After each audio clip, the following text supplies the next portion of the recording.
आज हम लोग एक नया चैप्टर शुरू करने जा रहे हैं अपने मैथ से, चैप्टर नंबर 11 जिसका नाम है मेंसुरेशन।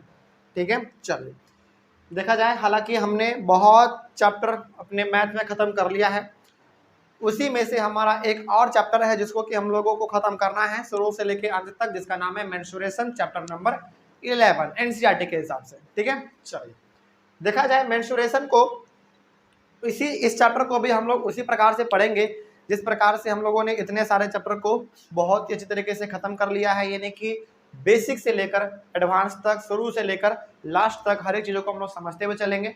और जैसा कि मालूम है कि किसी भी चैप्टर को शुरू करने से पहले उसका हम लोग इंट्रोडक्शन लेते हैं, है ना, कि आखिर उस चैप्टर में आपको पढ़ना क्या क्या है। चलिए तो बिना किसी देरी के हम लोग शुरू करेंगे।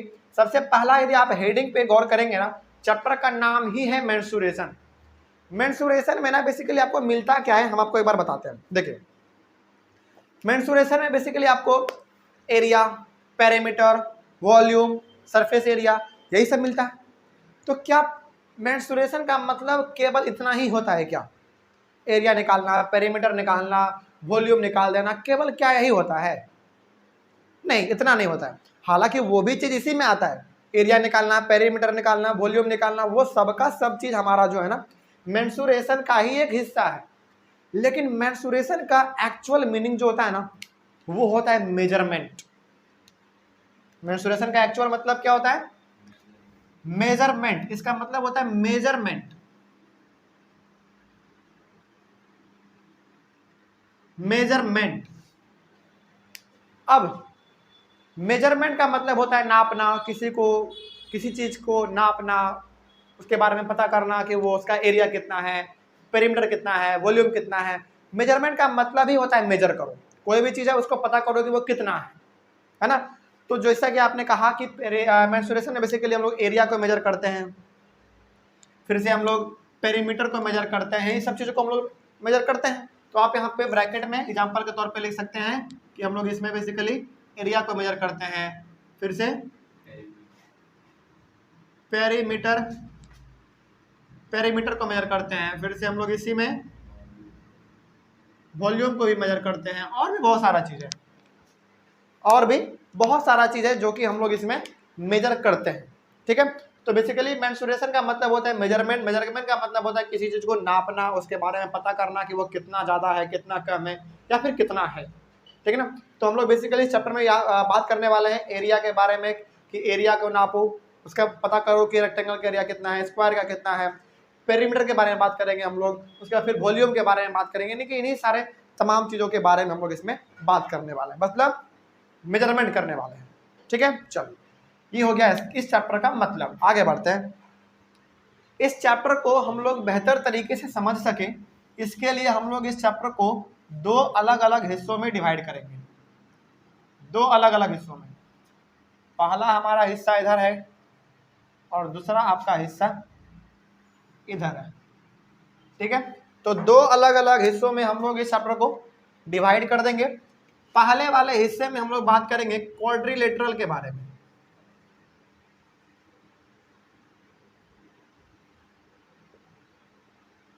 क्यों, जो ADRIL, सॉरी एल होगा यहाँ पे, LATERAL, क्वाड्रिलेटरल के बारे में पहले हम लोग बात करेंगे। उसके बाद सेकंड हम लोग इस चैप्टर में बात करेंगे सॉलिड शेप्स के बारे में। अच्छा, अब आपको लग रहा होगा कि सर यहाँ पे जो आपने क्वाड्रिलेटरल लिखा हुआ है, लिखा आपने, ये तो हमने एक चैप्टर ही पढ़ लिया है पूरी तरीके से, अंडरस्टैंडिंग क्वाड्रिलेटरल। क्या वही चीज़ पढ़ेंगे क्या? हाँ, थोड़ा बहुत वही चीज़ है, लेकिन कुछ अलग भी है इसमें। ऐसा नहीं है कि सेम टू सेम पढ़ेंगे। यदि सेम टू सेम होता तो फिर इसमें क्यों डाला जाता है इसको, है ना। अलग है कुछ इसमें, इसका मतलब डाला गया है, कुछ इसमें अलग है तभी तो इसमें डाला गया है। तो बेसिकली हम लोग क्या करेंगे ना, इस चैप्टर को अच्छी तरीके से समझ सके हम लोग इसको दो भाग में पहले बांट लेंगे, और इसको आप कॉपी में जरूर मेंशन कर लीजिएगा क्योंकि हम लोग इसी के अकॉर्डिंग चलने वाला है। ठीक है, तो पहला हम लोग बात करेंगे क्वाड्रिलेटरल के बारे में। और क्वाड्रिलेटरल के बारे में आप बहुत कुछ जानते हैं, किस चैप्टर से? अंडरस्टैंडिंग क्वाड्रिलेटरल चैप्टर से। ठीक है, और उसके बाद फिर हम लोग यहाँ पे बात करेंगे सॉलिड शेप्स के बारे में। ठीक है, चलिए क्वाड्रिलेटरल में क्या बात करेंगे वो तो हम लोग अभी देखेंगे, ठीक है ना। लेकिन सॉलिड शेप्स में बेसिकली हम लोग किसके किसके बारे में बात करने वाले हैं वो आप यहाँ पे जान लीजिए। जैसे हम लोग सॉलिड शेप्स में बात करेंगे पहला हम लोग इसमें बात करेंगे क्यूब के बारे में, उसके बाद हम लोग सेकंड नंबर में बात करेंगे क्यूबॉइड के बारे में, और तीसरा आपको जो है सिलेंडर के बारे में बात करना है। बस इतना ही क्लास 8 में काफी है। क्लास 8 तक आपको इन्हीं 3 सॉलिड फिगर के बारे में पढ़ना है, क्यूब, क्यूबॉइड और सिलेंडर। ठीक है। अब क्यूब का एरिया क्या होता है, पेरीमीटर क्या होता है, वॉल्यूम क्या होता है, फिर से क्यूबॉइड का एरिया, पेरीमीटर, वॉल्यूम, सिलेंडर का एरिया, पेरीमीटर या फिर उसका वॉल्यूम, ये सारा का सारा चीज हम लोग इसी टॉपिक में बात करने वाले हैं। ठीक है। चलो, तो सॉलिड शेप्स में बेसिकली हम लोग ये बात करने वाले हैं। ठीक है। अब आ जाते हैं कि आखिर हम लोग क्वाड्रिलेटरल में क्या बात करेंगे। ठीक ना। चलिए, इसको विस्तार से समझना है क्योंकि हमारा पहला टॉपिक यही शुरू होने वाला है। ठीक है। चलिए देखिए ध्यान से। अब क्वाड्रिलेटरल पहले होता क्या है इसके बारे में जान लीजिए। कोई बता सकता है क्वाड्रिलेटरल का मतलब क्या होता है? हाँ, ऐसा फिगर जिसका कि 4 साइड हो उसी को हम लोग क्वाड्रिलेटरल कहते हैं, है ना। तो आप यहाँ पे लिखना चाहें तो लिख सकते हैं कि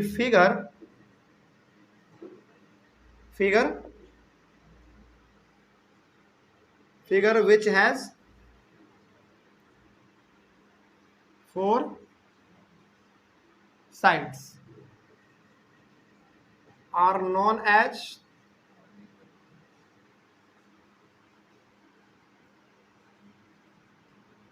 डेफिनेशन जितना छोटा से हो सके छोटा उतना कोशिश करना है। ठीक है, बस हो गया। क्वाड्रिलेटरल बेसिकली क्या होता है? ऐसा कोई फिगर जिसके पास 4 साइड है, वही हमारा क्वाड्रिलेटरल हो गया। बात खत्म। ठीक है। चलिए, तो ये हो गया हमारा क्वाड्रिलेटरल का डेफिनेशन। लेकिन क्या यहीं पे इतना खत्म हो गया? नहीं, अभी तो शुरुआत हुआ है ना। चलिए देखिए ध्यान से। अब क्वाड्रिलेटरल का जो सबसे पहला टाइप आपको पढ़ना है, वो आपको पढ़ना है, सबसे पहला टाइप आपको पढ़ना है इसमें पैरेललोग्राम के बारे में। किसके बारे में? पैरेललोग्राम के बारे में।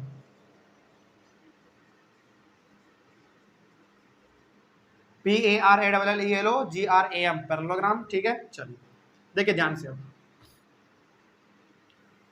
ये पहला टाइप है क्वाड्रिलेटरल का जिसका नाम है पैरेललोग्राम। ठीक है। अब पैरेललोग्राम दिखने में लगता कैसा है, थोड़ा सा हम लोग यहाँ पे बना भी लेते हैं। कुछ इस प्रकार का लगता है ना। आप चाहें तो इसका कुछ नेमिंग कर सकते हैं, सपोज ABCD, आप चाहें तो PQRSEFGH, कुछ भी आपके ऊपर डिपेंड करता है। नेमिंग में कोई भी रोक टोक नहीं है, आपका जो मन करे आप वो लिख दीजिए। ठीक है, आगे बढ़ते हैं। अब देखिए, इसको आपने पहला इस प्रकार से कर लो, क्योंकि इसमें भी हमारा अलग अलग टाइप होता है, इस प्रकार से। ठीक है। पैरेललोग्राम आपको क्या बताता है? पैरेललोग्राम आपको यह बताता है कि अपोजिट साइड जो होते हैं ना, वो पैरेलल के साथ साथ इक्वल भी होते हैं। मतलब ये हो गया कि AB और CD क्या आपस में पैरेलल साइड्स है। पैरेलल साइड्स का मतलब ये हो गया कि इन दोनों को आप ऐसे बढ़ाइएगा ना तो कभी भी आपस में टकराएगा भी नहीं और कभी एक दूसरे से दूर भी नहीं भागेगा, यानी कि बिल्कुल सीधा चलता जाएगा, कभी भी सटने वाला या फिर दूर भी भागने वाला नहीं है। वैसे लाइन को हम लोग कहते हैं पैरेलल लाइन, सिंपल सी बात। और पैरेलल लाइन का खासियत ये होता है कि दोनों आपस में ना बराबर भी है। ये दोनों आपस में, यहाँ पे पैरेललोग्राम का एक खासियत है कि अपोजिट साइड, अपोजिट मतलब जो एक दूसरे के सामने सामने है, वो पैरेलल भी होंगे और इक्वल भी होंगे। तो पैरेलल तो है ही और इक्वल भी होगा, यानी कि यदि ये 4 सेंटीमीटर है तो ये भी 4 सेंटीमीटर होगा। उसी प्रकार से इसमें भी है आपका, ये दोनों भी आपस में क्या है? पैरेलल साइड्स है, यानी कि इन दोनों को भी यदि ऐसे आगे बढ़ाइएगा तो कभी भी टकराने वाला नहीं है या फिर दूर भी नहीं भागेगा एक दूसरे से, सीधा चलते जाएगा लेकिन कभी भी टकराएगा नहीं। तो ये दोनों भी आपस में पैरेलल साइड्स है और ये भी दोनों आपस में पैरेलल साइड्स है और ये दोनों आपस में इक्वल भी है और ये दोनों भी आपस में इक्वल है। तो इक्वल का साइन बेसिकली हम लोग यदि डालना चाहें तो आप एक बार इसमें ऐसे, एक बार इसमें डाल सकते हैं, इसमें ऐसे 2 बार और इसमें ऐसे 2 बार। तो ये बताता है कि दोनों आपस में इक्वल है। ठीक है। चलिए अब थोड़ा सा हम लोग इसके बारे में लिख लेते हैं, कुछ बात कर लेते हैं। जैसे देखिए, इस पैरेललोग्राम में ए बी जो है और पैरेलल का साइन कैसा होता है, सिंपल दो लकीर। ए बी पैरेलल है किसके साथ, सी डी के साथ पैरेलल है, वेरी गुड।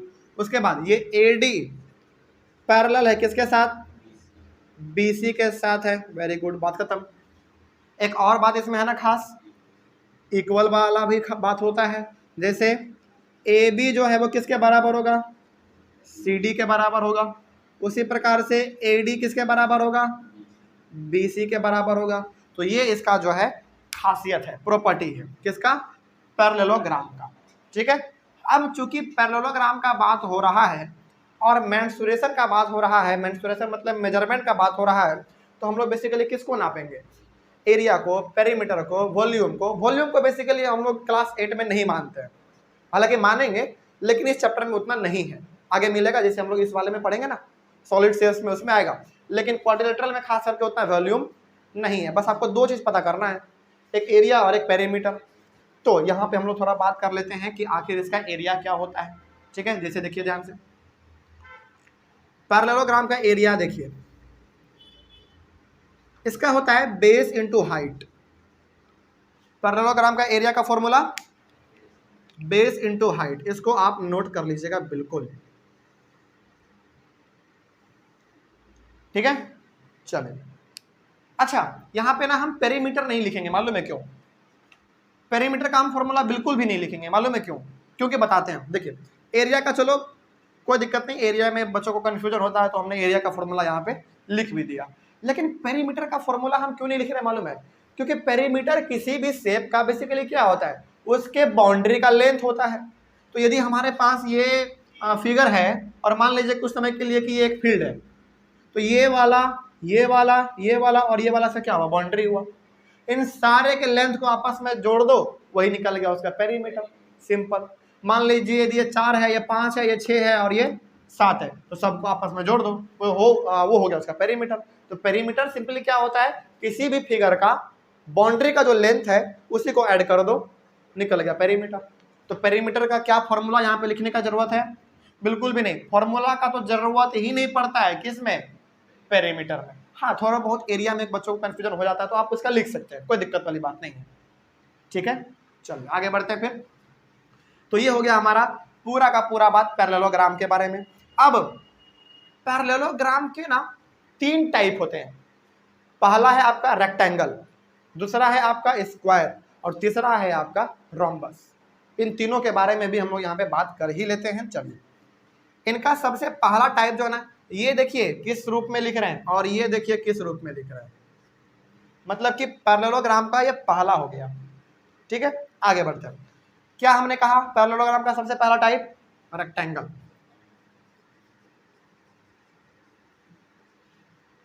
रेक्टेंगल के बारे में हम लोग बात कर लेते हैं। सबसे पहले देखिए ध्यान से, रेक्टेंगल ना कुछ इस प्रकार का होता है।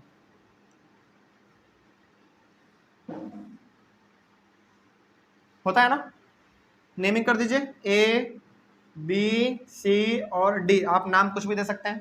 ठीक है, देखिए अब एक बात बताइएगा जरा ध्यान से कि पैरेललोग्राम कहता है ना कि अपोजिट साइड आपस में पैरेलल भी होते हैं, इक्वल भी होते हैं, तो ये दोनों भी आपस में पैरेलल इक्वल होंगे।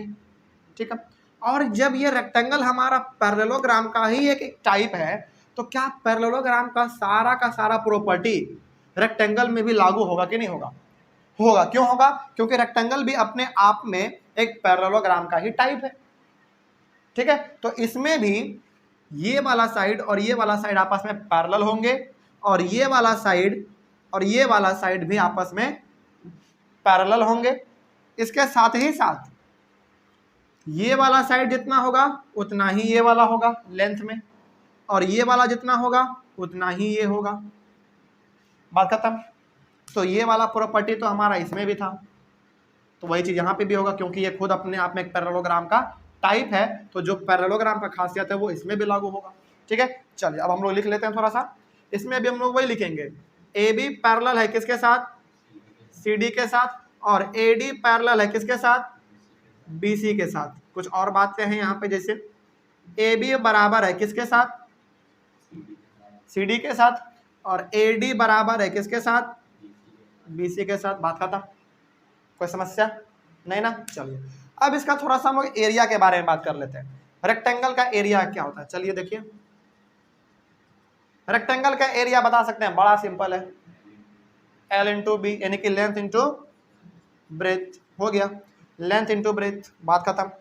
ठीक है, चलिए आगे बढ़ते हैं फिर।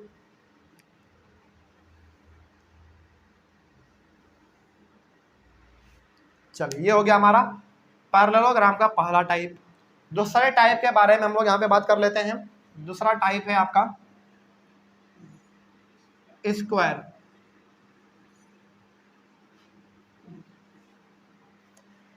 स्क्वायर कुछ इस प्रकार का होता है, देखिए।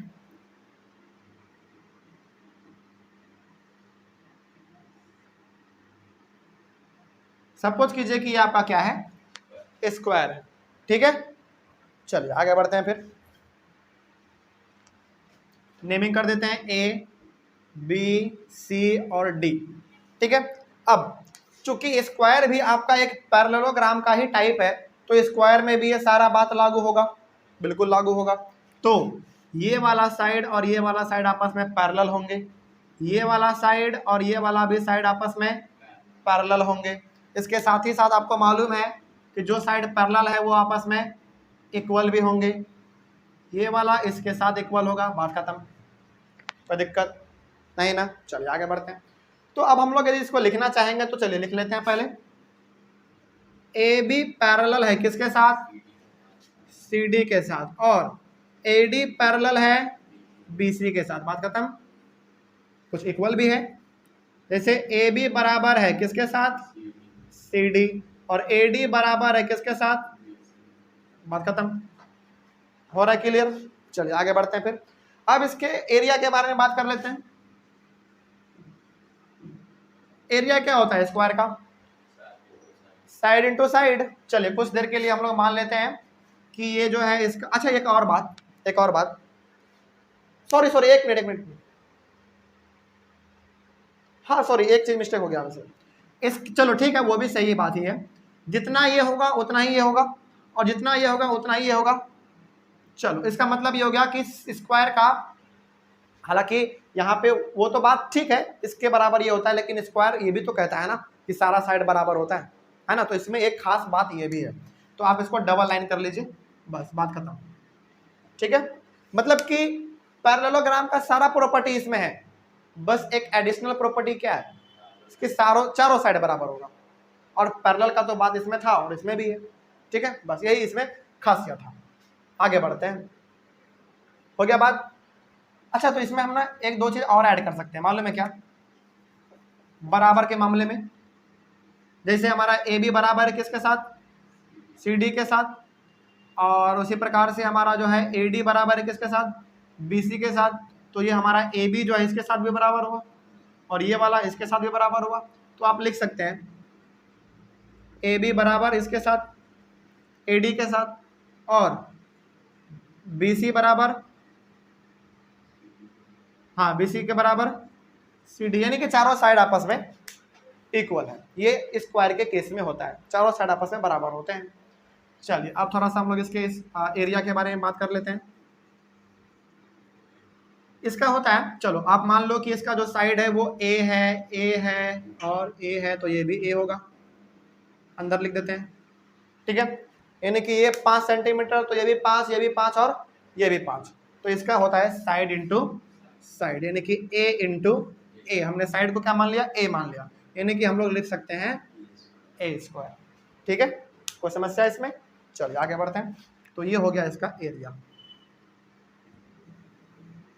देख लीजिए कहीं पे कोई डाउट है, कहीं पे कोई समस्या नहीं ना, बात समझ में आ रही है। चलिए तो ऑनलाइन वाले बच्चे आप एक बार इसका, हालांकि अभी और है, अभी स्क्रीनशॉट मत दीजिए, अभी हमको और लिखना है। इसके तीसरे टाइप के बारे में बात कर लेते हैं। इसका तीसरा टाइप है आपका रोम्बस। रोम्बस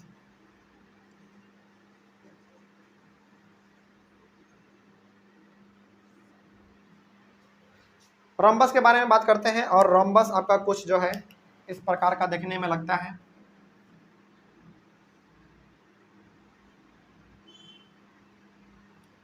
यानी कि ये भी जो है स्क्वायर के जैसा ये देखने में लगता है, और होता भी है बेसिकली ए बी सी और डी। तो ये भी रोम्बस है, तो इसके ऊपर भी हमारा पैरेललोग्राम का सारा प्रॉपर्टी लगेगा। लेकिन इसमें भी एक खास बात क्या है, चलो पहले ये बात कर लेते हैं कि ये पैरेलल है इसके और ये पैरेलल है इसके, ठीक है। चलो इसमें एक खास बात ये है, जो खास बात आपका स्क्वायर में था कि चारों साइड आपस में इक्वल होंगे, तो जितना ये होगा उतना ही ये होगा, उतना ही ये और उतना ही ये भी होगा, बात खत्म, ठीक है। कोई डाउट इसमें? चलिए आगे बढ़ते हैं। तो इसके बारे में भी यदि हम लोग लिखना चाहें तो कैसे लिखेंगे, ए बी पैरेलल है सी डी के साथ, और उसके बाद फिर ए डी पैरेलल है बी सी के साथ, हो गया। चलिए उसमें हम लोग और कुछ ऐड कर सकते हैं, जैसे अच्छा एक काम करो, इतना लिखने के बजाय ना हम लोग ऐसे लिख सकते हैं,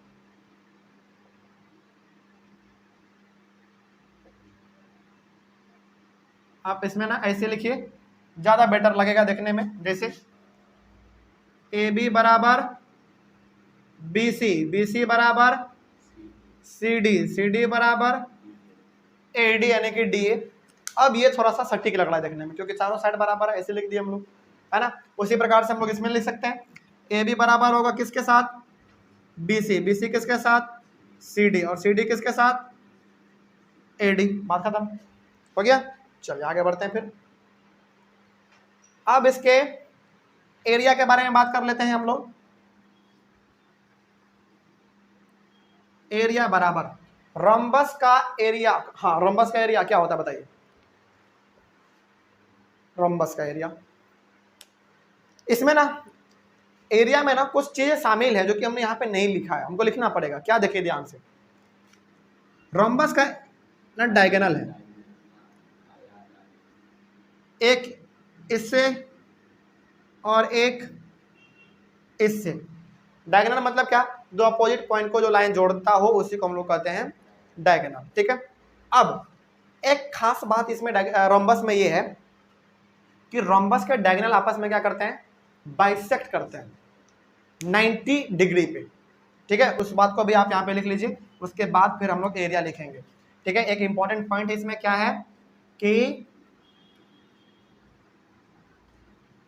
diagonals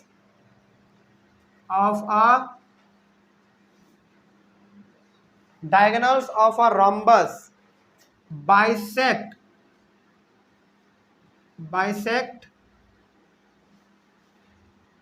each other at 90 degree, at 90 degree. इसका मतलब क्या हुआ, अब समझिए ध्यान से देखिए, एक डायगोनल आपके पास कौन सा है, ए सी, और दूसरा बी डी, ये दोनों आपस में बाइसेक्ट करेंगे। बाइसेक्ट का मतलब क्या होता है ना, समझिए ध्यान से, बाइसेक्ट का मतलब होता है कि जितना आपका ये होगा उतना ही आपका ये वाला भी होगा। मान लीजिए कि ये बाइसेक्ट कर रहा है, यहाँ पे इसका कुछ नाम दे दीजिए, सब कुछ ओ, ठीक है। तो यदि ये पूरा डायगोनल आपका बीडी वाला यदि 10 सेंटीमीटर का था तो ये 5 हो जाएगा और ये 5 हो जाएगा, यानी कि 2 बराबर हिस्से में बढ़ जाएगा। बाइसेक्ट वर्ड का मतलब ही होता है 2 इक्वल पार्ट में डिवाइड कर देना। उसी प्रकार से जितना आपका ये वाला होगा उतना ही आपका ये वाला भी होगा, बात खत्म, बात समझ में आ रही है। तो बाइसेक्ट का मतलब होता है कि एक चीज को 2 इक्वल पार्ट में डिवाइड करो, ठीक है। चलिए आगे बढ़ते हैं फिर। लेकिन बाइसेक्ट जो करेगा वो 90 डिग्री पे करेगा, यानी कि यहाँ पे 90 बनेगा, यहाँ पे भी 90, यहाँ पे भी 90 और यहाँ पे भी 90, चारों तरफ 90, और चारों को आप जोड़ दीजिएगा तो 360 हो जाता है, ठीक है। तो आप इस बात को याद रखिएगा। अब हमको आप बता सकते हैं रोम्बस का एरिया का फॉर्मूला क्या होता है, 1/2 इंटू डायगोनल इंटू डायगोनल, यानी कि 1/2 into product of its diagonal, 1/2 into product of its. इसका मतलब क्या हुआ अभी समझेंगे हम लोग, देखिए ध्यान से। रोम्बस का जो एरिया है उसको निकालने के लिए आप ध्यान से देखेंगे तो लिखा हुआ 1/2 इंटू, यहाँ पे किस चीज़ का साइन है, इंटू का साइन है क्योंकि ब्रैकेट है। इंटू के अंदर लिखा प्रोडक्ट ऑफ इट्स डायगोनल्स, मतलब कि आपके पास यहाँ पे दो डायगोनल है ना, एक AC और एक BD, दो डायगोनल है। इन दोनों डायगोनल का जो भी वैल्यू है उन दोनों को आपस में क्या कर देना है, मल्टीप्लाई कर देना है। उसका मतलब होता है product of its diagonals. Product of its diagonals का मतलब ही हुआ कि दोनों डायगोनल्स को आपस में मल्टीप्लाई कर दो, जो आंसर आएगा फिर उसको मल्टीप्लाई करो किससे, 1/2 से, बात खत्म। ठीक है, तो ये होता है आपका रोम्बस का एरिया का फॉर्मूला। हो गया क्लियर? चलिए आगे बढ़ते हैं। फिर तीसरा हो गया, हाँ, पैरेललोग्राम में खास करके 3 ही टाइप हमारे होते हैं, पहला रेक्टेंगल, दूसरा स्क्वायर और तीसरा रोम्बस। ठीक है, आगे बढ़ सकते हैं। चलिए आगे बढ़ते हैं। देखिए अब ध्यान से, इसके अलावा पहला आपका पैरेललोग्राम था और दूसरा आपका आता है, देखो पैरेललोग्राम हमारा यहीं तक खत्म। पैरेललोग्राम में 3 था, तीनों हमने डिस्कस कर लिया, और अब आएगा पहला के बाद दूसरा है आपका ट्रेपीजियम।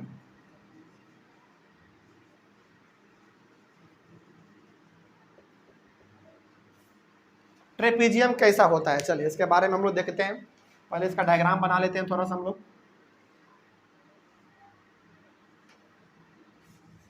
ट्रेपीजियम कुछ इस प्रकार का होता है ना, A, B, C और D। चलिए अब देखिए ध्यान से, क्या ट्रेपीजियम एक क्वाड्रिलेटरल है? बिल्कुल है, 4 साइड है ना। चलिए, लेकिन ये पैरेललोग्राम नहीं है। लेकिन अभी आपको कंफ्यूजन होगा, क्यों होगा, देखिए ध्यान से। इसमें जो आपका ये वाला और ये वाला होता है ना, पैरेलल होता है। तो आपको लग गया होगा कि सर जब पैरेलल है तो पैरेललोग्राम होना चाहिए। जवाब है बिल्कुल भी नहीं। हाँ देखो, पैरेललोग्राम क्या कहता है, पैरेललोग्राम 2 बात कहता है। 2 बात में पहला बात यह है कि अपोजिट साइड पैरेलल होंगे। ठीक है, पैरेलल है, उसमें भी पैरेलल है ना, पैरेलल उसमें बिल्कुल है। दूसरा बात पैरेललोग्राम का ये कहता है कि पैरेलल के साथ साथ इक्वल भी होंगे। ठीक है, ये दोनों पैरेलल है क्या, लेकिन दोनों इक्वल है क्या? नहीं, देख के ही कोई बता देगा ऊपर वाला छोटा है नीचे वाला बड़ा है। तो ये पैरेललोग्राम का टाइप नहीं है, लेकिन ये क्वाड्रिलेटरल है। बात खत्म। ठीक है, अच्छा, क्या ये दोनों भी आपस में पैरेलल होंगे क्या? नहीं, बिल्कुल भी नहीं, क्योंकि देखो ये इसे झुका हुआ है और ये इसे झुका हुआ है, इन दोनों को आपस में आगे बढ़ाइएगा, जाके टकरा जाएगा। और जो लाइन टकरा जाए, क्या उसको हम लोग पैरेलल लाइन कभी कहेंगे? कभी नहीं कहेंगे, है ना। तो ट्रेपीजियम में खास बात ये होता है कि ये वाला और नीचे वाला दोनों आपस में पैरेलल होते हैं, लेकिन बराबर नहीं होते हैं। और ये दोनों साइड हमारा जो है वो तो बिल्कुल भी पैरेलल नहीं होगा। ठीक है, तो ये होता है हमारा ट्रेपीजियम। ठीक है, चलिए तो आप यहाँ पे लिख सकते हैं, यदि आप लिखना चाहें तो आप लिख सकते हैं कि AB जो है वो पैरेलल है किसके साथ, CD के साथ। ठीक है, हाँ यही है हमारा। और इसमें जो है आपका ये दोनों आपस में पैरेलल नहीं होते हैं, वो नॉन पैरेलल साइड्स है। ठीक है, तो आप यहाँ पे ये भी लिख सकते हैं, AB and CD are parallel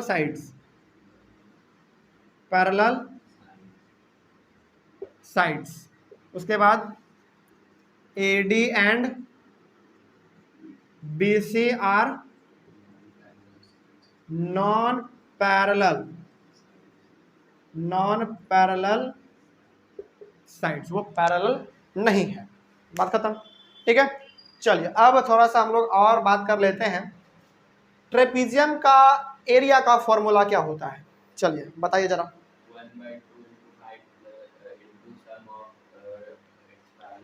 parallel side, देखिए ट्रेपीजियम का जो एरिया है ना, उसमें एक चीज छुपा हुआ है जो कि हमने यहाँ पे नहीं बनाया है, उसका हम लोग यहाँ पे बना लेते हैं। पहले देखिए, यदि हम लोग ट्रेपीजियम के हाइट के बारे में बात करें, और हाइट का मतलब क्या होता है, बिल्कुल सीधा, ऐसे ऐसे आगे पीछे कहीं भी झुका हुआ नहीं, बिल्कुल सीधा। तो ये ट्रेपीजियम है, और ट्रेपीजियम का हाइट हम लोग यदि निकालना चाहेंगे तो यहाँ से बिल्कुल आपको एक सीधा लाइन खींचना पड़ेगा, और जो भी सीधा होता है वो क्या होता है, 90 डिग्री का होता है ना। उसी प्रकार से यदि हम यहाँ पे खींचना चाहें तो ये भी खींच सकते हैं हम लोग, और ये भी 90 होगा, है ना। तो ये दोनों हमारा क्या हो गया, हाइट हो गया।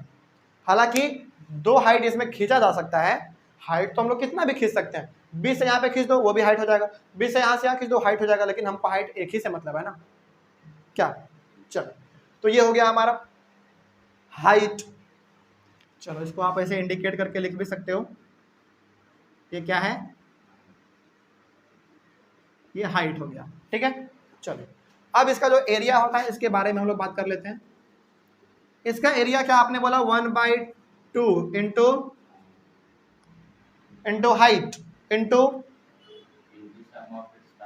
Parallel side. चलिए हम लोग ऐसे लिख देते हैं, 1/2 into sum of parallel, 1/2 into sum of parallel sides into height. Into height के लिए केवल h लिख दें, काम चल जाएगा। चलिए तो ये हो गया आपका ट्रेपीजियम के एरिया का फॉर्मूला। क्या कहता है कि 1/2 इंटू मल्टीप्लाई करो पैरेलल साइड्स को जोड़ के, यानी कि ये दोनों आपस में पैरेलल साइड्स हैं, इन दोनों को पहले आपस में जोड़ दो, उसके बाद क्या कर दो, मल्टीप्लाई कर दो, उसके बाद फिर हाइट को मल्टीप्लाई कर दो, सिंपल सी बात, ठीक है। तो ये हो गया आपका ट्रेपीजियम का एरिया का फॉर्मूला। इसको भी आप रेड बॉक्स में घेर लें। कोई डाउट, कोई समस्या नहीं ना। चलिए आगे बढ़ते हैं फिर। उसके बाद हमारा एक और आता है ट्रेपीजियम में ही हमारा एक और आता है isosceles trapezium. Isosceles trapezium trapezium का एक हिस्सा है, ठीक है। तो यहाँ पे हम लिख देते हैं दूसरा का पहला करके, जैसे हमने यहाँ पे पैरेललोग्राम का अलग अलग टाइप लिखा ना, उसी प्रकार से ट्रेपीजियम का एक और टाइप होता है, उसका नाम है isosceles trapezium. ISOSCELES isosceles trapezium. Isosceles trapezium क्या कहता है इसके बारे में बात कर लेते हैं थोड़ा सा हम लोग। देखिए आइसोसेलस ट्रेपीजियम, अच्छा आइसोसेलस ट्रायंगल के बारे में आपने जरूर पढ़ा होगा। क्या होता है आइसोसेलस ट्रायंगल, दो अपोजिट साइड बराबर होते हैं, है ना। तो वही चीज हमारा इसमें भी है। चलिए मान लीजिए कि आपके पास ये एक ट्रेपीजियम है, सपोज कीजिए कि ये एक ट्रेपीजियम है, नाम है ABC और D, ठीक है। और आपको मालूम है कि ये वाला और ये वाला हमारा क्या होता है, पैरेलल साइड्स होता है, और ये दोनों हमारा क्या है, नॉन पैरेलल साइड्स है। कहाँ से जानते हैं आप, यहाँ से हम लोग जान चुके हैं इस वाले पूरे से, है ना। तो ये दोनों पैरेलल हो गया, ये दोनों नॉन पैरेलल हो गया। लेकिन नॉन पैरेलल साइड्स जो है ना आपके, वो क्या होते हैं, आपस में इक्वल होते हैं। तो ये वाला जितना होगा उतना ही ये वाला भी होगा, यानी कि नॉन पैरेलल साइड्स ये यदि 5 सेंटीमीटर है तो ये भी कितना होगा, 5 सेंटीमीटर होगा। तो इसमें हम लोग क्या लिख सकते हैं, इसमें हम लोग लिख सकते हैं AB जो है वो पैरेलल है CD के साथ, और AD जो है वो बराबर है BC के साथ, बस बात खत्म। और इसमें भी फॉर्मूला वही लगेगा जो फॉर्मूला आपने यहाँ पे लिखा है, क्योंकि दोनों तो ट्रेपीजियम ही है ना। बस फर्क क्या है, फर्क ये है कि इसमें दोनों हमारा जो है नॉन पैरेलल साइड्स इक्वल होते हैं, बात खत्म। कोई डाउट इसमें, कोई समस्या नहीं ना। चलिए आगे बढ़ते हैं फिर। अच्छा एक और चीज है ना, चलो हम कहाँ पे बता दें। चलिए एक काम करते हैं, देखिए ध्यान से, हाँ चलो इसको रहने दो, लेकिन लिखना कैसे है आप पहले ये देख लीजिए, क्योंकि यहाँ पे बहुत सारा हमारा लिखा आ चुका है। पहले आपको तो हेडिंग डालना है, हेडिंग डालने के बाद मेंसुरेशन का मतलब क्या होता है वो आप वो लिख लीजिएगा पूरा। उसके बाद इसको दो भाग में ऐसे बांट दीजिएगा, बना दीजिए ऐसे। पहला लिखिए क्वाड्रिलेटरल, डेफिनेशन क्वाड्रिलेटरल का पहला टाइप पैरेललोग्राम। पैरेललोग्राम का 3 टाइप होता है, 1, 2 और कहाँ गया तीसरा, सॉरी एक मिनट, हाँ एक ये रेक्टेंगल हो गया, स्क्वायर हो गया, और ये रोम्बस हो गया। तीनों टाइप लिख लेंगे। उसके बाद फिर दूसरा नंबर डाल के ट्रेपीजियम लिखेंगे। ट्रेपीजियम का पहला टाइप लिखेंगे आइसोसेलस ट्रेपीजियम, बस यहाँ तक बात खत्म। और सेकंड वाले में सॉलिड शेप्स लिख के क्यूब, क्यूबॉइड और सिलेंडर, इन तीनों के बारे में हम लोग बात करेंगे, उसके बारे में आप लिख लेंगे, ठीक है। चलिए आगे बढ़ते हैं फिर। अच्छा यदि थोड़ा सा हम लोग बात कर लें कि रेक्टेंगल का पेरीमीटर, हालांकि इसका भी तो फॉर्मूला आपको मालूम ही है, 2 इंटू लेंथ प्लस ब्रेथ मालूम है। लेकिन यदि कुछ देर के लिए मान लीजिए कि आप पेरीमीटर का फॉर्मूला भूल जाएं रेक्टेंगल का, तो आप क्या करेंगे, सारे साइड्स को जोड़ दो, बात खत्म। क्योंकि क्या कोई दिक्कत नहीं। और स्क्वायर का भी आपको मालूम है पेरीमीटर का फॉर्मूला क्या होता है, क्या होता है 4 इंटू साइड। भूल जाओ कुछ देर के लिए कि हमको मालूम नहीं है पेरीमीटर का फॉर्मूला, कोई दिक्कत नहीं है, सबको आपस में जोड़ दो निकल जाएगा, है ना। रोम्बस में भी वही करेंगे, सारे साइड्स को आपस में जोड़ दो, रोम्बस का पेरीमीटर निकल जाएगा। उसी प्रकार से आप ट्रेपीजियम में कर सकते हैं, सारे साइड्स को आपस में जोड़ दो, पेरीमीटर निकल जाएगा। उसके बाद इसमें भी वही कर सकते हैं आप, सिंपल सी बात। तो पेरीमीटर का फॉर्मूला हम यहाँ पे जान के नहीं लिख रहे हैं, क्योंकि लिखने का जरूरत ही नहीं है, जो साइड्स है उसको सबको आपस में जोड़ दो, निकल जाएगा पेरीमीटर, क्या है कि नहीं। चलिए आगे बढ़ते हैं फिर। इतना करने के बाद और इसमें 2-3 चीज बच रहा है जो कि हमको करवा देना चाहिए। हाँ, दूसरा नंबर हो गया। दूसरा नंबर के बाद ना तीसरा नंबर आप यहाँ पे लिख लीजिए, यहाँ पे बता दे तीसरा, चलो थोड़ा सा जगह यहाँ पे हमको दिख रहा है। तीसरा नंबर ना जो हम लिखने जा रहे हैं वो क्वाड्रिलेटरल का टाइप नहीं है, वो अलग है ना। वो क्या है, जैसे हम लोग बात कर लेते हैं पहला, वो ट्रायंगल। और आपको मालूम है ट्रायंगल में 3 ही साइड होते हैं, है ना, कुछ इस प्रकार का। ट्रायंगल में 3 साइड होता है, आप नाम दे सकते हैं A-B-C। तो क्या ये ट्रायंगल आपका क्वाड्रिलेटरल का टाइप है क्या? बिल्कुल भी नहीं है ना, क्योंकि इसमें 3 है। लेकिन हम लोग मेंसुरेशन पढ़ रहे हैं तो इसमें हो सकता है कि आ जाए, इसलिए आपको मालूम होना चाहिए, है ना। और ट्रायंगल का जो एरिया होता है, इसका एरिया किसको नहीं मालूम है, क्या होता है बताइए? Half into base into height. अच्छा, इसमें हाइट तो सर नहीं दिख रहा है, कोई दिक्कत नहीं, हम लोग खींच लेंगे। ये क्या हो गया, इसका हाइट हो गया, यानी कि हाइट हमेशा क्या ऐसा होता है, सीधा होता है, तो ये हो गया इसका हाइट। अच्छा, यदि हम ट्रायंगल का पेरीमीटर यदि नहीं बताएं तो क्या कोई दिक्कत होगा? कोई दिक्कत नहीं होगा, क्योंकि आपको मालूम है पेरीमीटर का फॉर्मूला याद रहे ना रहे, सभी साइड्स को आपस में जोड़ दो, पेरीमीटर निकल जाएगा, ठीक है। चलिए, ये हो गया आपका ट्रायंगल। एक और हमारे दिमाग में आ रहा है जो कि आपको इस चैप्टर में मिल सकता है, वो है सर्किल।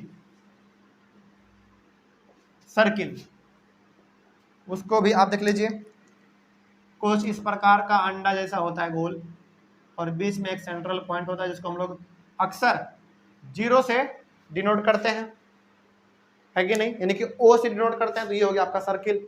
और सर्किल का एरिया क्या होता है इसके बारे में हम बता देते हैं आपको।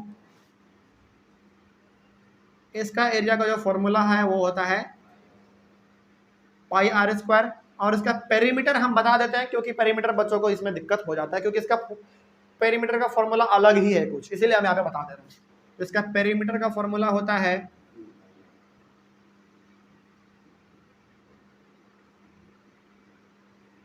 2 पाई आर, याद रहेगा। यहाँ पे हमने लिखा है 2 पाई आर, पाई ये वाला साइन है यहाँ पे, और ये आर यानी कि रेडियस होता है, ठीक है। चलिए, अच्छा रेडियस क्या होता है, देखिए ये पॉइंट से लेकर, सेंट्रल पॉइंट से लेकर इसके बाउंड्री तक जो हमारा एक छोटा सा लाइन जाता है ना, उसी को हम लोग कहते हैं रेडियस। और फिर डायमीटर किसको कहेंगे? जो बिल्कुल पूरा सेंटर से जाए और 2 सर्किल के पॉइंट को टच करे, उसको हम लोग डायमीटर कहते हैं, ठीक है। कोई समस्या है इसमें? बात समझ में आ गई है? चलिए, अब आपको इसमें कैसे कैसे लिखना है हम एक बार आपको बता दे रहे हैं, देखिए ध्यान से।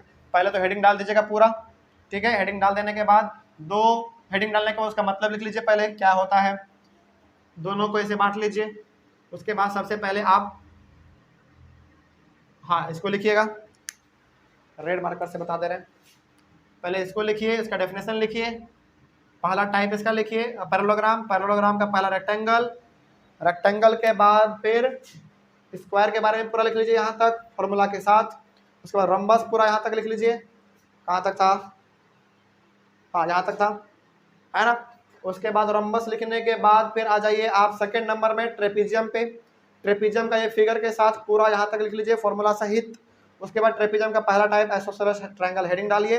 हेडिंग डालने के बाद ये ब्लू वाला लिखिए, ब्लू के बाद ये फिगर बनाइए। इतना लिखने के बाद जो है आप स्टार मार्क करके लिखिएगा, क्यों? क्योंकि ये क्वाड्रिलेटरल का टाइप नहीं है। तो ट्रायंगल हेडिंग डालने के बाद ये फिगर बनाइए, उसका फॉर्मूला लिख लीजिए, और उसके बाद फिर सर्किल स्टार मार्क करके डायग्राम बना के इसका छोटा सा है एरिया और पेरीमीटर दोनों लिख लीजिए। इतना यदि, हाँ उसके बाद फिर सेकंड में आओ, सॉलिड शेप हेडिंग डालिए, क्यूब, क्यूबॉइड और सिलेंडर के बारे में लिख लीजिए। ठीक है, अभी हम क्यूब, क्यूबॉइड और सिलेंडर के बारे में उतना बात क्यों नहीं करने जा रहे मालूम है? क्योंकि ये हमारा सेकंड वाला हिस्सा होने वाला है। सबसे पहले जो हम लोग इस क्लास में बात करेंगे वो बात करेंगे क्वाड्रिलेटरल के बारे में, यानी कि क्वाड्रिलेटरल का जितना भी टाइप हमने पढ़ा है, इसके साथ ही साथ जो अलग से हमने लिखा है यहाँ पे ट्रायंगल और सर्किल, इन सब के बारे में हम लोग पूरा बात कर लेंगे। इन सब सवालों से, इन सब प्रकार की चीज़ों से रिलेटेड पेरीमीटर निकालना, एरिया निकालना, इन सबको सीख लेंगे। उसके बाद फिर चलेंगे हम लोग इस चैप्टर के सेकंड वाले पार्ट पे जिसका नाम है सॉलिड शेप्स। उसके बाद फिर हम लोग क्यूब, क्यूबॉइड और सिलेंडर पढ़ेंगे, जिसमें से इसके भी एरिया को निकालना सीखेंगे, इसके भी वॉल्यूम को निकालना सीखेंगे। ठीक है, तो ये बेसिकली हमारा जो चैप्टर है दो अलग अलग हिस्से में चलने वाला है। तो पहला जो हमारा अगला वाला क्लास शुरू होगा वो क्वाड्रिलेटरल के बारे में, इन सब के बारे में हम लोग डिटेल स्टडी करेंगे, सबका एरिया, पेरीमीटर कैसे कैसे निकालना है सीखेंगे। लेकिन इतना सीखने से पहले आपको जो है ये पूरा चीज समझ में आ गया है? चलिए, यदि आ गया है तो ऑनलाइन वाले बच्चे आप एक बार पहले इसका स्क्रीनशॉट ले लीजिए। स्क्रीनशॉट लेने के बाद हम लोग इसको अगले वाले क्लास में कंटिन्यू करेंगे, और जब तक हम लोग इस पूरे क्वाड्रिलेटरल को नहीं समझ लेंगे तब तक हम लोग इस सेकंड वाले में नहीं चलेंगे। समझ लेंगे, सवाल को बना लेंगे, फिर चलेंगे हम लोग अपने सॉलिड शेप वाले टॉपिक में। ठीक है, चलिए मिलते हैं अगले वाले क्लास में। तो ये वाला क्लास हमारा बेसिकली इंट्रोडक्शन था कि हम लोगों को क्या क्या पढ़ना है, तो बहुत कुछ लगभग हम लोगों ने इस क्लास में सीखा है। ठीक है, चलिए, thank you very much and have a nice